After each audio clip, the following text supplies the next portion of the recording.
Hey there, Ulti Zeta here. Welcome back to more Let's Play Metroid Prime 4 Beyond. In the last episode, we were doing some stuff, I don't know. This episode, I want to...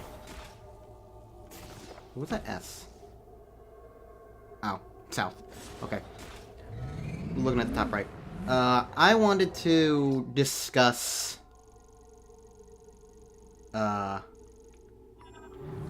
I wanted to discuss some feelings on the game. There could be something useful in the desert to move the transfer pod. Takabi is out in the desert, so you may want to ask him about it. I still don't know where Takabi is. I think it's kind of annoying. But for right now, I'm just going to go to Bolt Forge and clear that up. Because I want to discuss stuff while it's on my mind, and I feel like that will be one of the easier ways to do it, I guess, is to just kind of go through that in the process. So what I want to discuss is, like, I've already kind of made my disdain for a lot of things in this game kind of clear.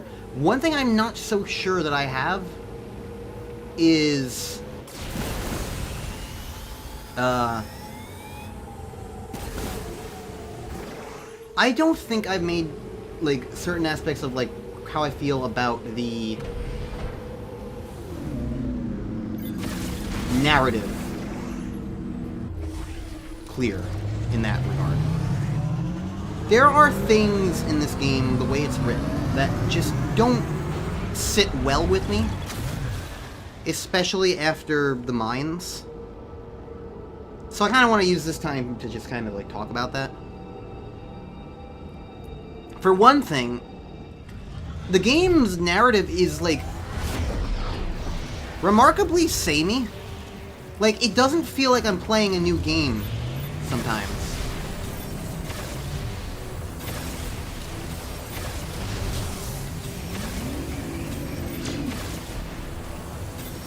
Like, if you substitute the green energy for Phazon, basically this entire game becomes like a Phazon game. And it's kind of awkward to me.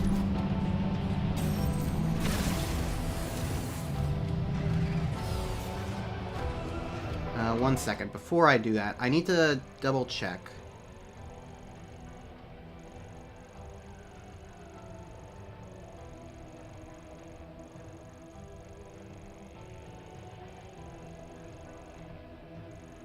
The electric thing is in Tower 2. Okay. So that's where I want to go first. So what bothers me about... So it's like... It doesn't feel fresh and exciting to that extent. It feels, it's like, oh, this is just the same kind of story all over again. But way less interesting, because, I mean, like...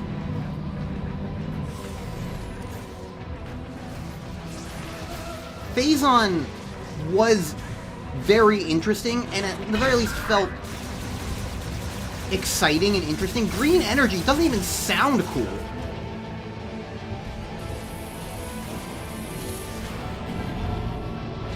The concept of green energy just sounds boring, you know? It's not particularly exciting.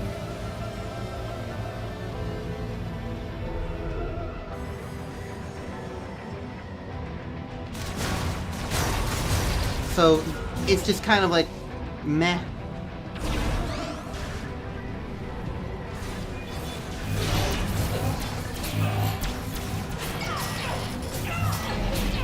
Damn. I hit it hard.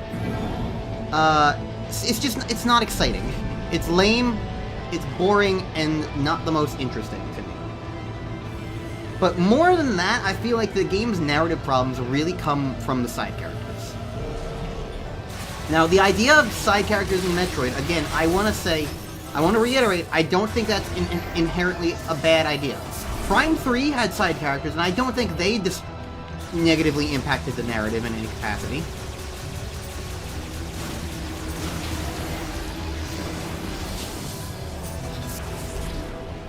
No, to me, the problem with the side characters in this game is that they don't feel...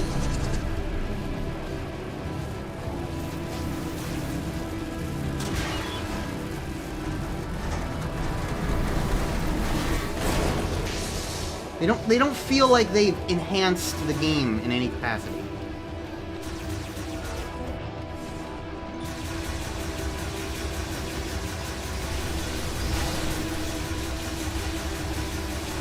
They feel like when you get to the side characters in this game, they feel like they're there to be tutorials and like interruptive mechanics, I guess. And like, I don't think they enhance the game.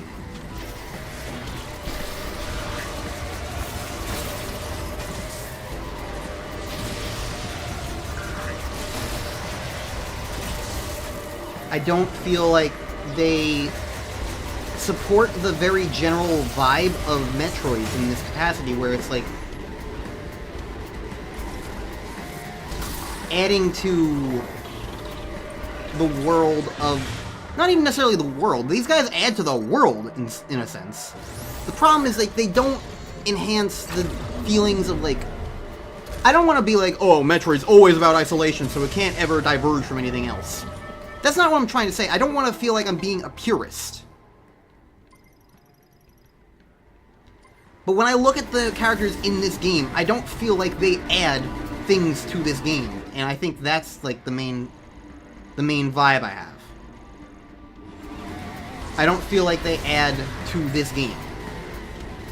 What they instead do to this game is I feel like they've added annoyances with, like, telling you what to do and directing you in an annoying way.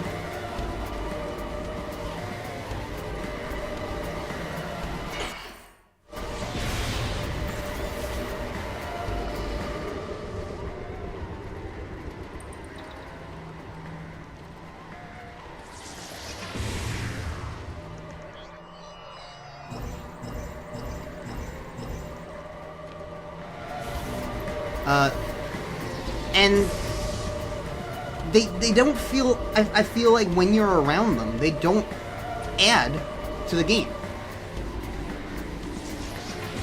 And I feel like what that also has caused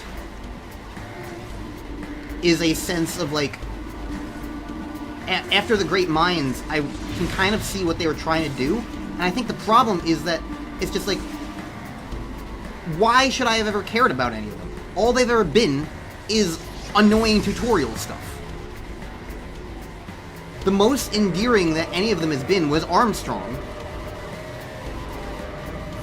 And I think Duke is the other one. Duke, sort of, but mostly Armstrong. Because she had, like, more endearing qualities.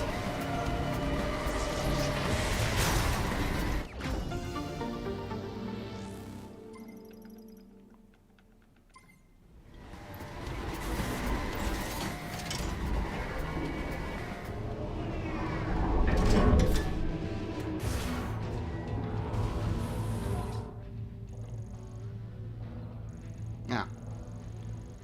Well, in another circumstance, that probably could have been helpful, but whatever. It's fine, because one of these things wasn't even on a marked room anyway, so it's whatever. I was expecting that I would go down and come back up. So now I'm just going down and then going down again, going back up again in a different way. Although, yeah, no matter what I do, I have to go back through the...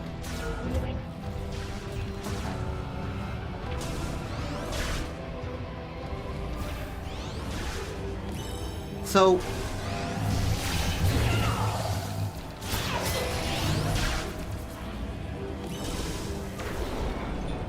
So, like...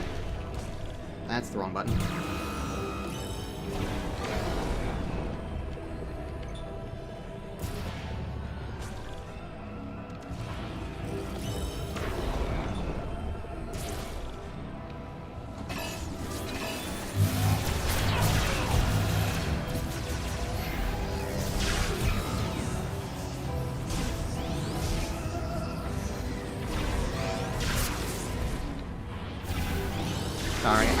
Well, hi.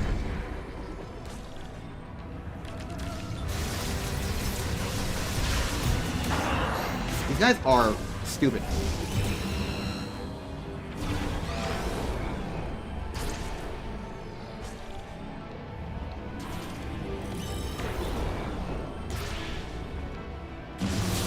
Thank you. Let me... Jesus Christ, why does it keep me on the thing? I've been told that you can swap by firing and trying to shoot. And then there are times when I try to shoot and it just doesn't let me do it. Okay, so I'm going to assume that what I need to do here is this. All that just for that, yeah. Not really worth it, but whatever. Anyways. My problem is, like, the characters are not very endearing because mechanically, they, like, narratively, they have not really enhanced anything whatsoever. They've just kind of been there to be mechanical, mechanical things. Which then means that,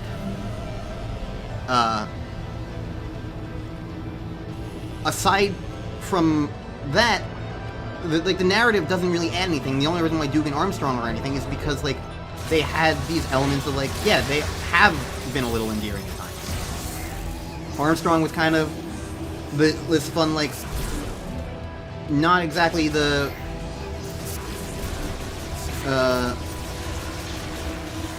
not exactly the wisest, but, like, she's got heart, she's got spunk. There's been a vibe there with her that was, like, that was kind of fun. I don't know.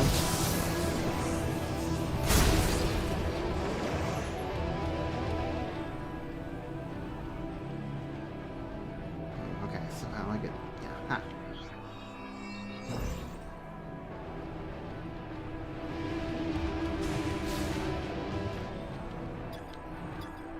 I thought you were around the point, but how do I...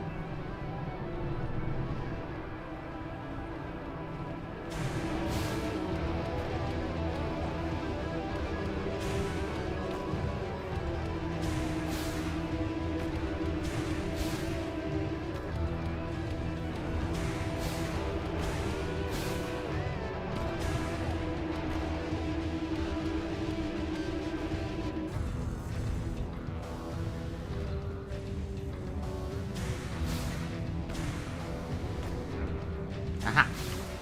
Well, okay, so basically the only way you can reach it is just by... thing went down. Just by standing. Weird, but whatever.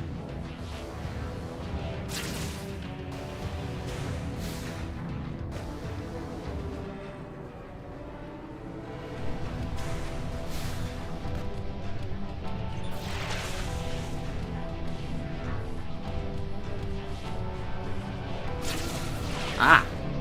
That's also a grapple point. Gotcha. Okay, so while I try and do this... So yeah, like... narratively, they're nothing. Mechanically, they're annoying. So that makes it awkward when the game tries to do this, like, big moment of, like, oh my god, they're sacrificing themselves and whatnot. And...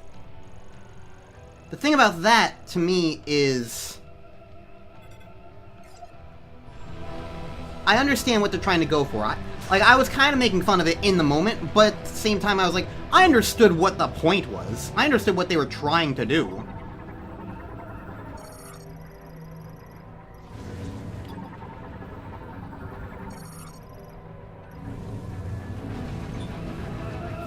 I didn't think it was, like...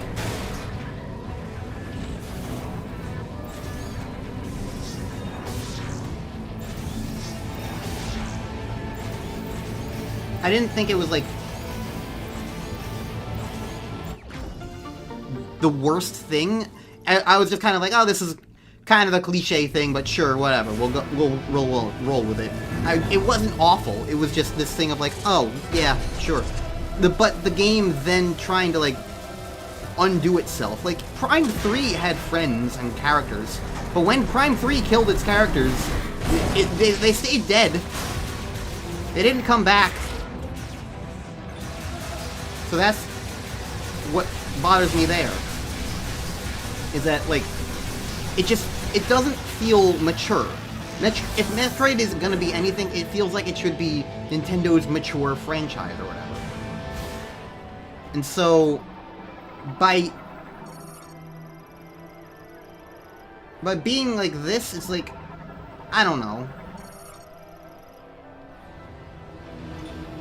It doesn't feel like it was, like, genuinely trying to be mature in that sense. Like, I don't necessarily need mature to be, like, oh my god, everything has to be gritty and dark and evil and whatnot. But, to me, it at least means that, like, you commit to things, you don't make everything, like, super happy either. Samus still wins in the end. Good still triumphs over evil. The difference is that, like, this comes across more as, like, well,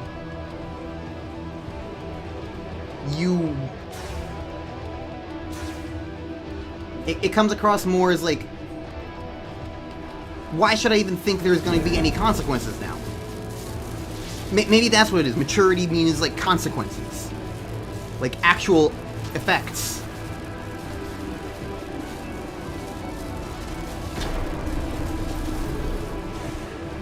And that's kind of what feels missing. Oh, wow, really? Everybody just comes back already?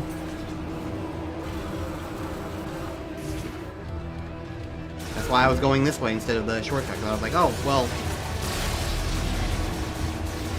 the enemies will be dead because I killed them all. But whatever. It's embarrassing, and I feel like what I would do instead, because, like, there's a lot of aspects about this that's like,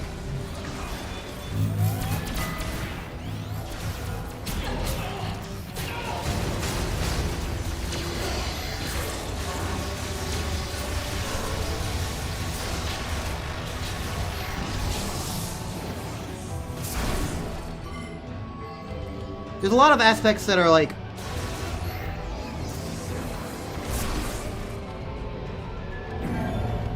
I don't know. What I would do is, I feel like the point is to have Samus not be on her own for this adventure. And to that point, I would probably say the ideal way to do that is to nix all of these characters except for the one who is the most endearing and useful. That being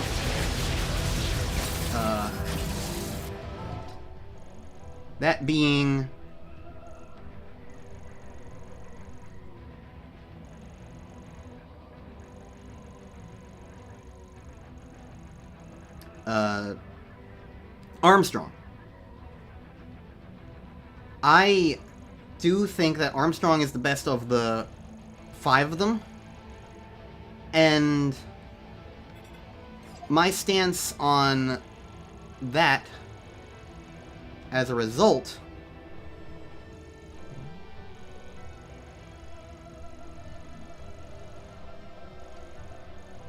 is, I think that if she was the one who was around the entire time, then that means that there's, like, more to do.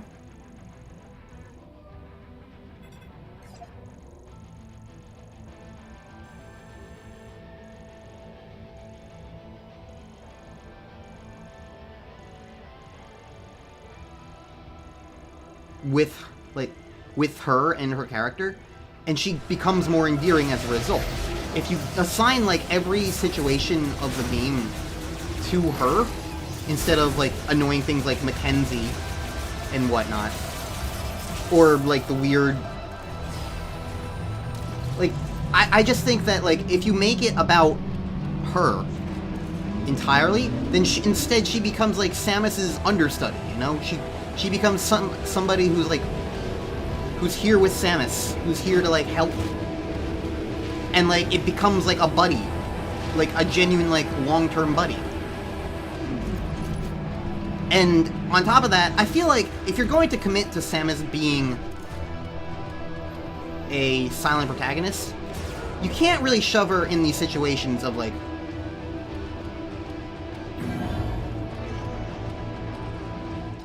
you can't shove her in these situations, is what I would say, where there's, like, actual people trying to converse to her. Prime 3 didn't have too many conversations, is the thing. They were mostly in, like, the beginning. Let me go back to the shortcut. They were mostly in the beginning. You know? Like, opening cutscenes and whatnot, where she's, like, receiving orders. So there's a lot of situations where she doesn't necessarily need to talk. And I think that's fine. To me, the problem... Where's the shortcut again?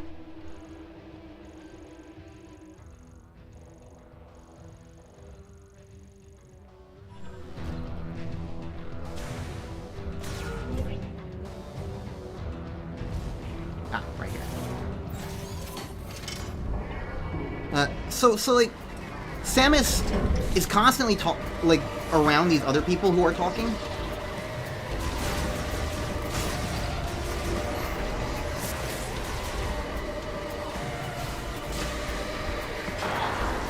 And I feel like that just makes the narrative really weird.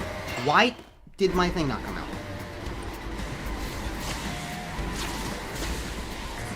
It makes the narrative really weird when you're trying to be like, oh, these characters are talking, and Samus is just deciding to say absolutely nothing for no reason. We know she talks. She has monologues in Super Metroid, and she talks to her computer in Fusion. And I'm pretty certain there's, like, I don't really know too much about Dread, but I know basics, and I'm pretty certain that people were talking about a cutscene that's, like, a big deal that she talks to somebody or whatever. Might not have been talking in English, but she still fucking talks! So it's like, making her a silent protagonist in this situation just makes it come across really awkwardly, if you ask me.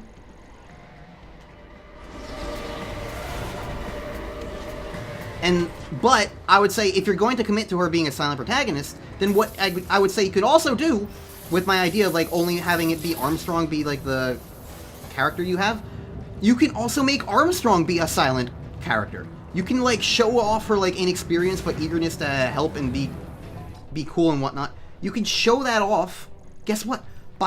Through her body language, through her behavior, through her demeanor.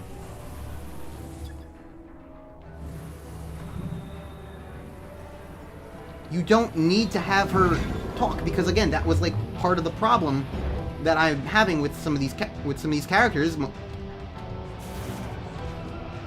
Is like,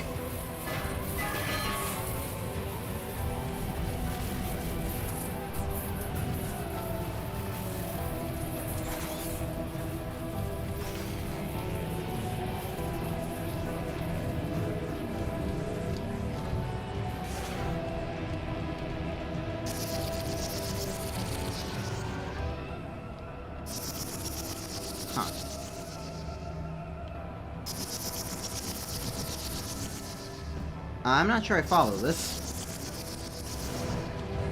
Aha! This is all spider body.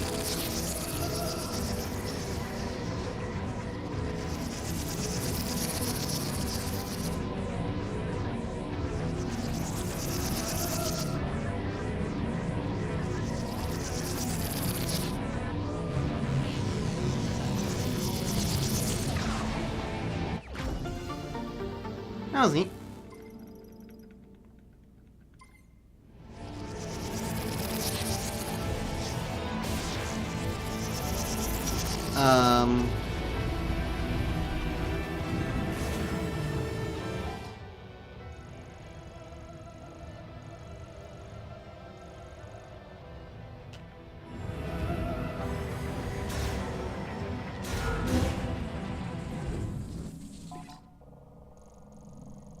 It is this direction. Oh, I remember. There was a thing that I could pull off here or something? Yeah. Because I got rid of all the, like, lightning orbs before by killing Silex.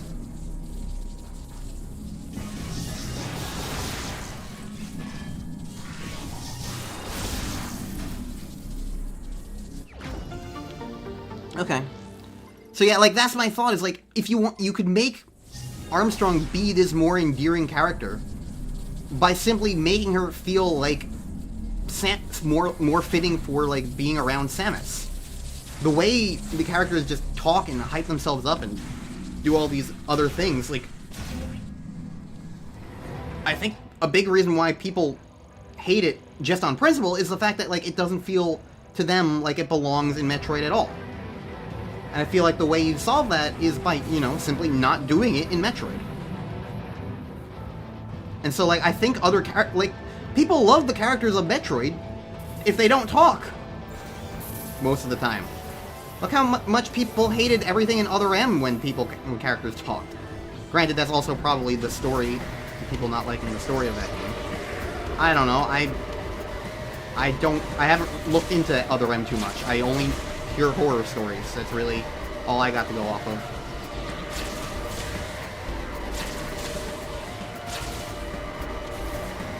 But my point is, I feel like if you made this game be the adventures of Samus and her new one friend, who's also a silent protagonist and is like a character who's with you throughout the game, like, then it will it could be more impactful when you, like, when she makes sacrifices, when she makes a sacrifice and you lose access to her for a bit. Like, because in a game where it's like, oh, you have a friend who's shooting guys all the time with, like, now it will suddenly be a big deal when, like, you're going through a section and you think you lost her. And maybe you could also lose her for longer, but that's besides the point. Like, imagine if the entire game you have, like, Volt Forge and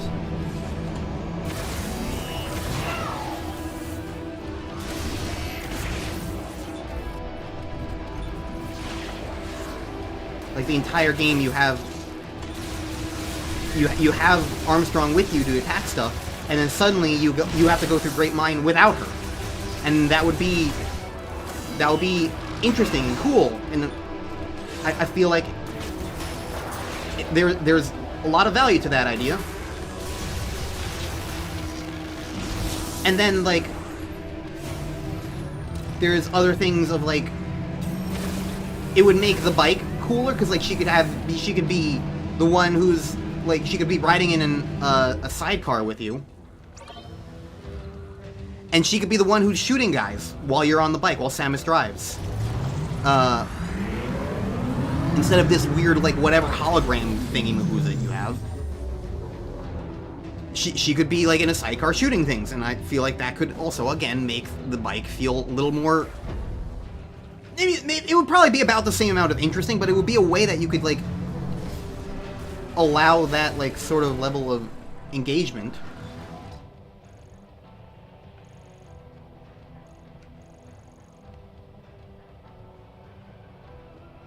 I cannot...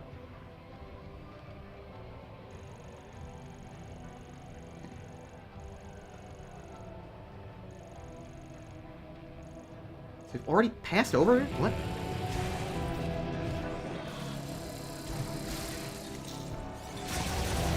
Oh, right, this thing. I actually completely forgot about this.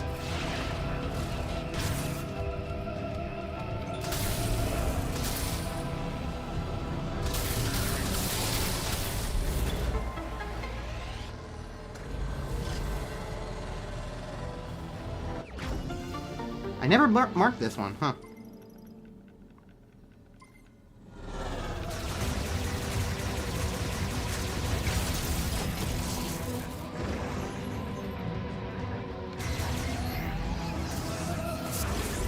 So, like, overall, those are my thoughts on that. It's like, I feel like... Right before the boss. Gotcha. I feel like there's a lot of more value out of that than what they're doing here, because, like, here, like, all the characters talk and are thus usually more annoying than anything else. And, like, when they talk, they mostly just are like, hey, go do this, in a game that's, like, already fairly linear. They don't feel like... I don't feel like they add...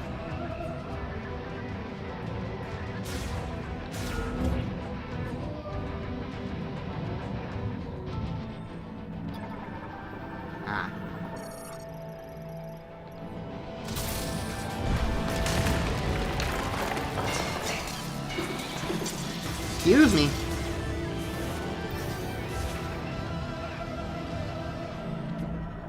I don't feel like they add things, and it's whatever. But I feel like doing it the way that I'm describing would basically be exactly as... It feels like it's closer to, like, the intended point, and would be closer to all... it would be the same intended point, but it would feel closer to what makes Metroid more Metroid-y. It wouldn't feel to me like it's sacrificing, like, the usual Metroid vibes that people come to Metroid for. Especially because there are so many Metroidvanias in the world now that, like, you don't need Metroid for like to be that kind of, like, open exploratory area thing. You want Metroid because it's Metroid, because of Samus and, like, her adventures and all that jazz. So to that extent, it's like, if you get Samus but not the rest of it, then it still feels wrong, you know?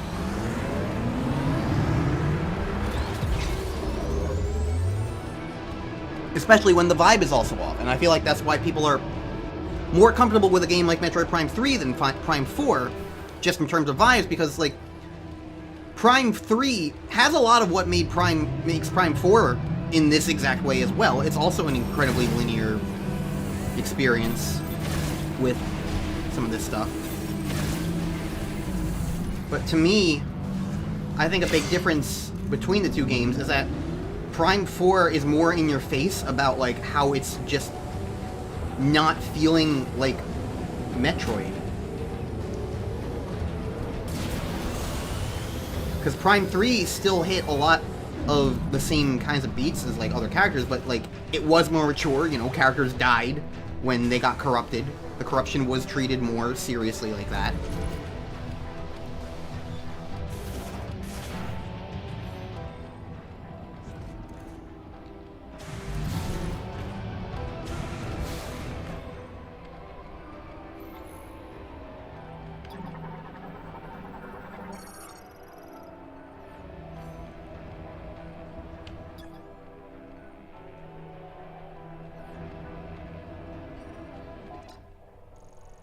Oh, it's in this room. Okay. I knew it was in a room on the way out. I just misremembered which room.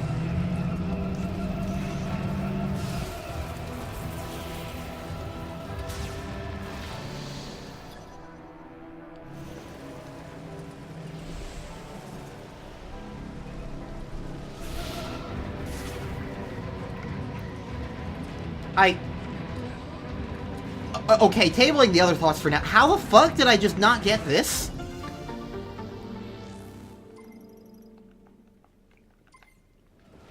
That one just feels embarrassing.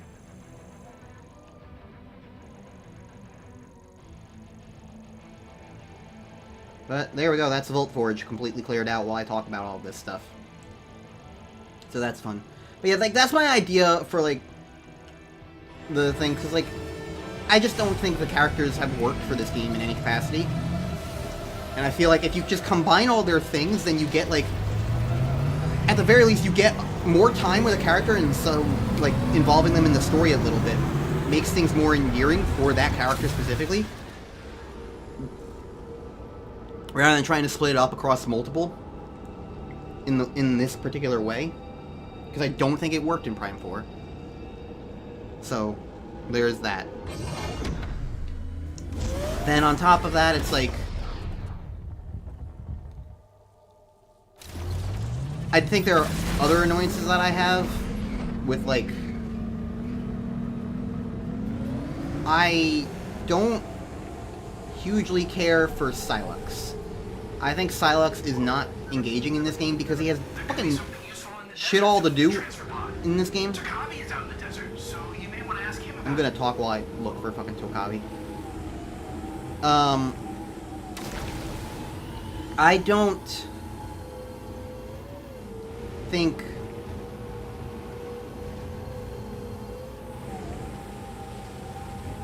this rock. I still don't understand this rock, but I'll come back to it because I have other things to do still.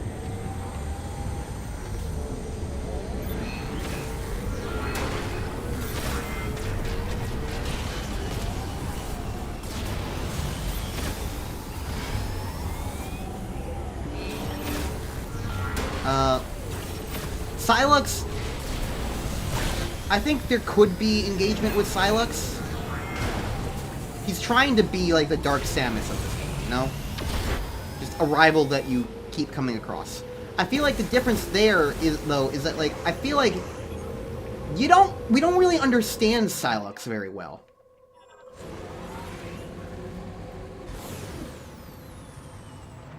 We don't understand Sylux very well.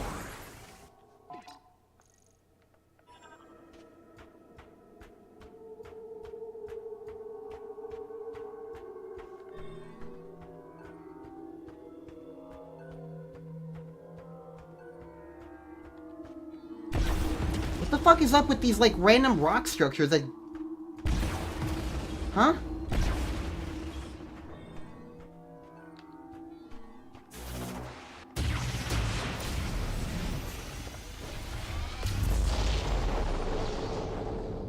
I don't understand what the hell's going on.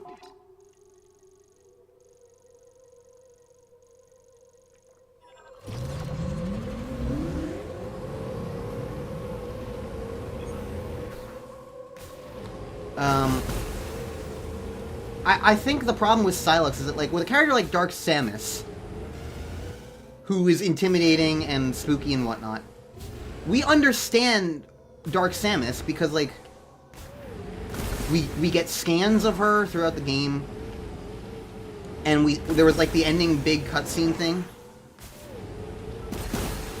So it was like we understood that, like, she's like this evil clone of Samus, and that's exciting.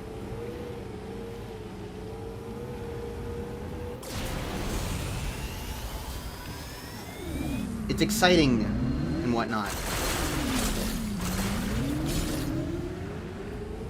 I don't know. Like, we fundamentally grasp Dark Samus on that level. Sylux, on the other hand, doesn't have that because, like, he's just some hunter guy. We don't really know much about him. So when he's just this silent protagonist who we don't even get to fight because every time we've encountered him thus far, it's been, like, a fake. So we don't even get scan information. We don't have a backstory for him. He's just some dude. And, like, he's neat on some levels, but on other levels, he's just like, why don't we understand more about Sylux? Like, this is supposed to be Sylux's game, and he's not even really involved in the plot.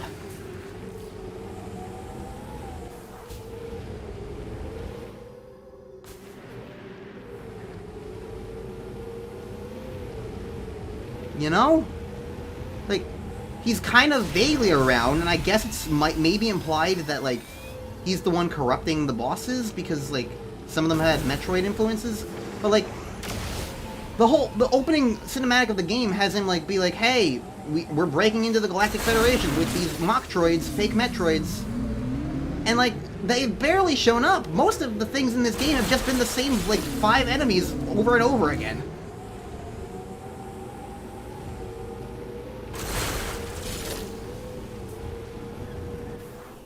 So it's like...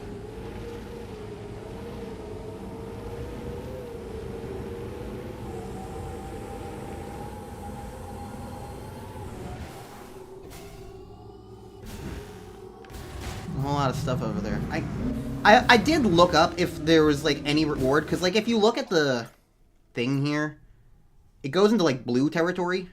I did look up if there was anything for that, and there's, like, apparently, like, there is something, technically, but it's, like, rewards and, like, the... I'm going to look at the gallery sort of kind of reward, and I'm just like, I don't care about that. So, like, I'm breaking these, but I don't care, but that's what you get. Because that was something I was curious about. I was like, hey, is this going to get me anything? I don't want to grind just for nothing. It's like, yeah. This isn't me grinding, though. This is me trying to figure out where the fuck to go now.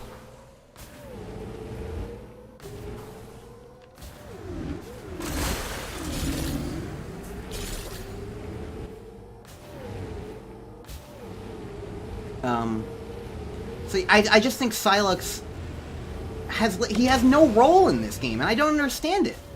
Dark Samus was a constant impediment, but Sylux feels like he's just like Junior Troopa in Paper Mario, where he's like trying to be important, but he's just not. And I don't understand it. Why is Silex barely in this game?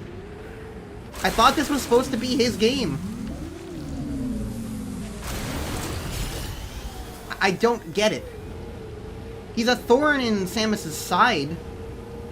Sure.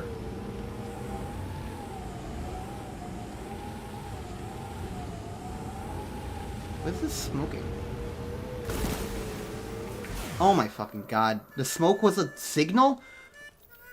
The smoke was a signal? Why would you put that in front of the lava world? The lava world is already smoking! Put that in front of the ice world so it at least stands out more. Jesus Christ. Do you feel that? Dry wind blows across the land. Jesus The Christ. sound of the breeze and the voices of the creatures that dwell here remind me of home.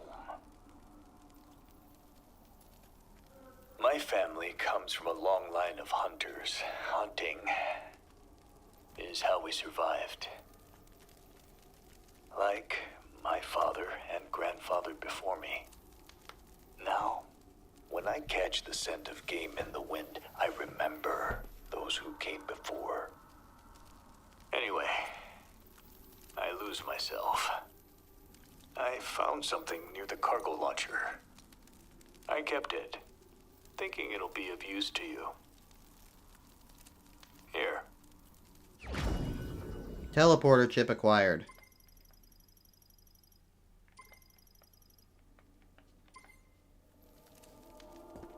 Cool. Good hunting, son. I guess I'll go apply that then. Now I know exactly where to... Jesus!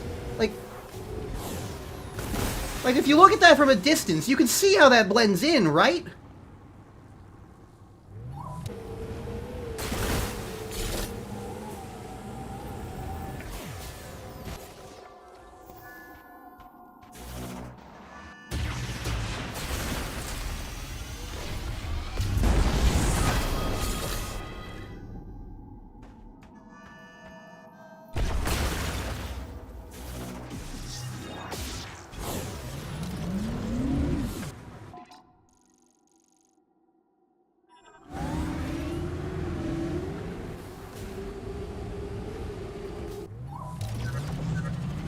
Looks like you got something interesting. May solve our problems with the force field around Chrono Tower. Bring it on back. Like, when I got close to it, I was like, huh, why is this smoking? But, like, from a distance, I'm like, I see... It's hardly, especially with all the hills, it's not very, very noticeable. But, like, even if they made it bigger, it's literally right in front of the fucking volcano! Oh my god, that is fucking stupid. That's just stupid. At the very least, give more of a direction then, or at least say, look... Give any sort of direction other than just say he's out in the desert. Jesus fucking Christ, this game's so stupid. Yeah, Silex barely is involved. The story itself just feels like it's like Metroid Prime 1 again. It's not serious, like, with its consequences like Prime 3 was. It's just annoying. This game's annoying. And then you get stuff like the desert, which is just boring. Except for when it annoys you, when it throws in stupid enemies. Just bleh. I think the most embarrassing part to me is that, like, with Prime 3 has a lot of, like, similarities to this game that I also didn't like.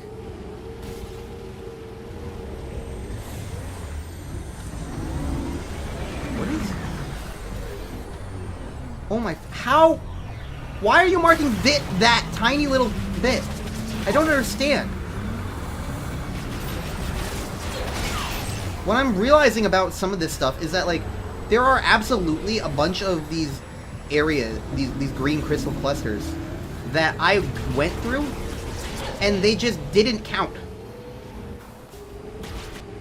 There was something fundamentally broken about the way you get the green crystals, is what I'm understanding. In a literal sense of, like, how they become a part of you.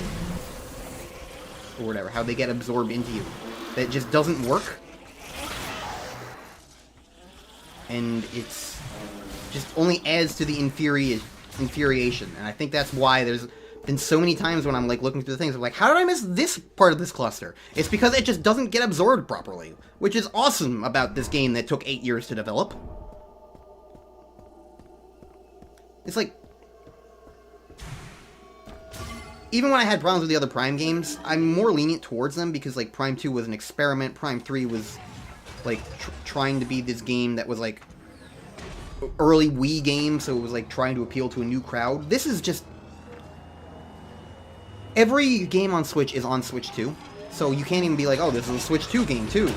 So it's clearly, like, trying to appeal to a new audience here as well. It's like... Metroid Dread and Prime Remastered were both on this console. You can play Super Metroid, Metroid 1, Metroid 2, Metroid Fusion, Metroid Zero Mission, all on the... on, like, Nintendo Switch Online services. You basically have every single Metroid game except Samus Returns, Other M, which no one's really going to be complaining about, Federation Force, which no one's really going to be complaining about, and Prime 2 and 3. Like, you have every other Metroid game. This was their, like, chance to, like, really be like, hey, we're back. And instead, it just doesn't feel like they're back in any capacity. It feels like it's just an embarrassment. It looks nice. For the most part, it plays competently. But, like, the structure of the game, the narrative of the game, it's all just embarrassing. I know this is out of the blue, but I am really in the mood for some nori and curry now. Wait, what? Nori and curry. It's a specialty at the base where I was previously. I'm sorry, but I don't care about your curry talks. I want to get my thing, and you're not letting me talk to the one guy who I need to talk to. Sweet even. Just the way I like it. Yeesh. Let's take a look. Jesus Christ. What fucking kind of video game doesn't let you initiate an important cutscene because of incidental dialogue? Teleportation technology? No way! You know, we were analyzing something like this back at base. I have an idea. Oh, you know, the other thing that I wanted to bring up. One last thing for this episode. A little bit more. Because I got reminded of it. All these guys are here. All of them are here because of the, like, teleportation weirdness, what's it, from the opening the game when Silex crashed the base and, like, an alien thing exploded and we all got sent here. We've seen debris. We've seen a couple of these characters. You know what we have not seen? Corpses. We've not seen anybody dead on this unforgiving planet. We've not seen a single dead body. Prime 2 had dead bodies. Prime 1, I think, had dead bodies. It might not have. Prime 3, people died in front of us because we had to kill them. Like, Prime 4 is just... I wasn't really reading that. I'm gonna need to reread that. If you find any of those missing mech parts, these patches will let you teleport them directly to base camp. I mean, I can't take all the credit. The Lemorne really nailed short-range teleportation, but... like, if this is supposed to be a really hostile planet and, like, there was, like, an element of indiscriminate, like, oh, everybody got teleported here, it would feel a lot more, like, engaging in the sense of, like, showing that this environment is hostile, showing that not everybody can make it, if we see that not everybody made it. But when idiots like Mackenzie, even, can survive without a problem, it just really kind of drags down, like, the sense of, like, Samus being cool. Samus being capable and saving these characters doesn't feel like it's, oh, in the nick of time or anything, because, like, there's no sense of urgency. Nobody's died, nobody is dying. It's just characters are here and they're kind of fine. The worst was that, like, yeah, some of them have, like, been in tricky situations, but it hasn't felt nearly as, like, tense or, like, as serious, because it's just... Why would it be serious? Why should I care about this stuff when